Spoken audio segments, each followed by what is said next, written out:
বিধানসভা ভোটের আগে এবার পশ্চিমবঙ্গের রাজনীতি ধর্মময়। মন্দির, মসজিদ, গীতা, কোরআন ঘিরে আবর্তিত হচ্ছে রাজনীতি।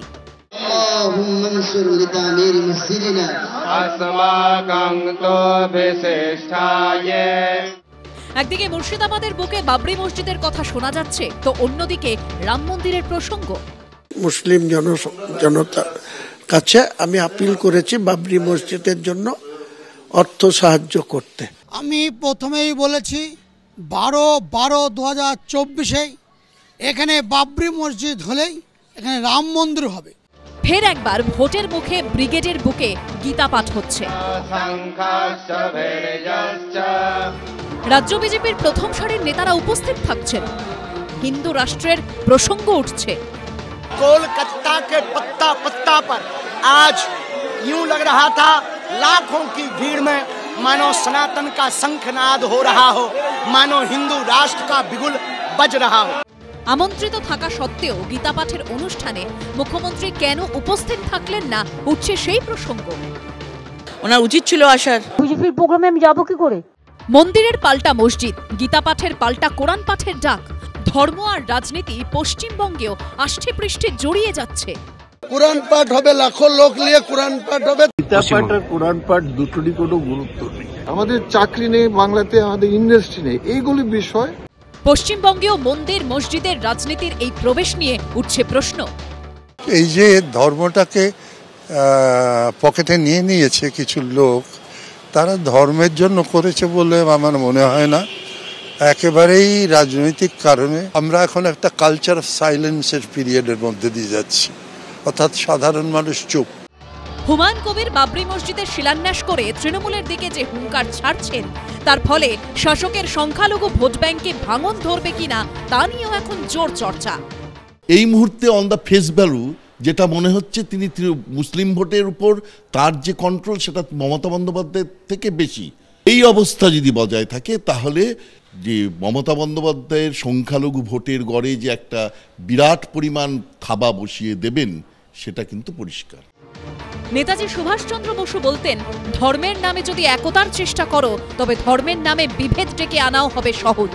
কিন্তু তাঁরই পশ্চিমবঙ্গের বুকে কি এখন মন্দির মসজিদের নামেই ভোট টানা সহজ? বিজেন্দ্র সিংহ, সুদীপ্ত আচার্য ও সন্দীপ সরকারের রিপোর্ট, এবিপি আনন্দ। 10, 20, 50, 100, 200, 500 ট্রাঙ্ক, বক্স, বস্তা, ড্রাম ভর্তি টাকা, এক একটা উপর করলেই যেন টাকার বৃষ্টি। হুমায়ুন কবিরের প্রস্তাবিত বাবরি মসজিদের জন্য দানের টাকার পাহাড়। খুচরো, ইউপিআই, ব্যাংক মিলিয়ে সোমবার সকাল পর্যন্ত জমা পড়ল প্রায় 2.5 কোটি। পরিস্থিতি এমন যে রবিবার সন্ধে থেকে হুমায়ুন কবিরের রেজিনগরের শক্তিপুরের বাড়িতে মেশিনে টাকা গোনা শুরু হয়।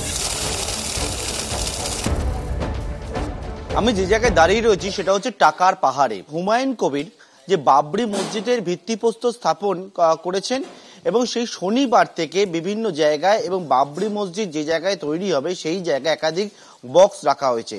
সেই বক্সে বাবরি মসজিদ তৈরির জন্য যে দান করেছেন সেই দানের টাকা, এবং এখানে প্রায় 20 থেকে 30 জন যারা রয়েছেন তারা হচ্ছে এই টাকা গোনার কাজ এদিন সন্ধ্যে থেকে শুরু করলেন। সাসপেন্ডেড তৃণমূল বিধায়ক হুমায়ুন কবির বলছেন, রবিবার রাত পর্যন্ত 6টি ট্রাঙ্ক খোলা হয়েছে, তাতেই দেখা যাচ্ছে জমা পড়েছে 37 লক্ষ টাকা। প্রস্তাবিত বাবরি মসজিদের জন্য West Bengal Islamic foundation of India নামে যে অ্যাকাউন্ট খোলা হয়েছে, তাতে সোমবার বেলা 11টা 15 পর্যন্ত জমা পড়েছে 2,10,13,629 টাকা 86 পয়সা। আমি বারবার বলেছি, জায়গার কোনো সমস্যা নেই, অর্থের কোনো সমস্যা নেই, পরিকল্পনারও কোনো অভাব নেই। যে বেলডাঙ্গা 1 আর 2 বর্ডার এলাকাতে ওটা হচ্ছে ল্যান্ডেই হবে, আকাশে হবে না, আর কোনো শক্তি নাই এটা রোখে। বিল্ডিং হবে, ওপেনিং এর দিন জল করবে বাবরি মসজিদ। আমরা এই মসজিদ কিভাবে তৈরি হবে, আমাদের বিষয়টা সেটা নয়। কোনো ব্যক্তি তার নিজস্ব জায়গায় মসজিদ, মন্দির, গির্জা, গুরুদ্বারা করতেই পারেন, কিন্তু আমাদের শুধু একটাই বক্তব্য যে এই যে যারা একেবারে ধর্ম নিয়ে কাজ করছেন এবং ধর্মটাকে রাজনৈতিক মার্কেটিংয়ে ব্যবহার করছেন, আমরা সেই পদ্ধতি বা কৌশল তাদের, এইটা নিয়ে আমরা প্রশ্ন তুলছি।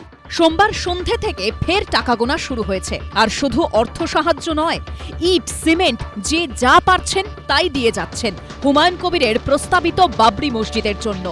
এই মুহূর্তে বেলডাঙায় যে জায়গাতে এই প্রস্তাবিত মসজিদ এর শিলান্যাস হয়েছে, সেই জায়গায় এখনও দূর দূরান্ত থেকে আসা মানুষজনের ভিড়।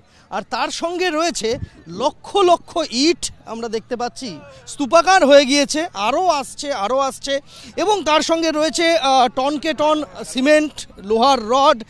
এইভাবেই যারা আসছেন তারা তাদের দান সামগ্রী এখানে দিয়ে যাচ্ছেন। পরিস্থিতি এমন যে বেলডাঙ্গা রেজিনগরের ইটভাটাগুলোয় ইট পাওয়া যাচ্ছে না। কেউ একটা ইট কিনছেন, কেউ হাজারটা। লক্ষ লক্ষ ইট ফুরিয়ে যাচ্ছে। যোগান দিতে কার্যত হিমশিম খেতে হচ্ছে ভাটার মালিকদের। এই ইট ভাটা থেকেই লাগাতার কাতারে কাতারে মানুষজন ইট কিনে নিয়ে গিয়ে দান করেছেন মসজিদ নির্মাণের জন্য। এবং আমরা দেখতে পাচ্ছি যে লাগাতার এখানে শ্রমিকরা কাজ করছেন। একেবারে ভোর রাত থেকে রাত 2টো থেকে কাজ শুরু হচ্ছে এবং সেই কাজ চলছে মাঝরাত পেরিয়ে গিয়ে। আমরা এখানে ইট দেবো মনে করছিলাম, ইটের কোনো ভাটায় ইট পাওয়া যাচ্ছে না। হ্যাঁ, কি বলছে ওরা? বলছে ইট এখন নেই। একটা ভাটায় ফোন করলাম, তুকিপুরের ভাটায়, সে বলছে যে মোটামুটি 1 ঘন্টার মধ্যে আমাদের ইট উঠে যাবে, তাহলে আমরা পাঠাইতে পারি। কত চাইছে? 10,000 টাকা দাম চাইছে ওরা। কটা ইট ভাটায় খোঁজ নিয়েছেন এখনো পর্যন্ত? হ্যাঁ, 4-5টা ভাটায় খোঁজ নিয়েছি। কি বলছে তারা? ওই ইট নেই, সবাই বলছে ইট নেই এখন। আমরা মোটামুটি ওই ফার্স্ট দিনকে 6 তারিখে আমরা 1,00,000 টাকার ইট বেচেছি।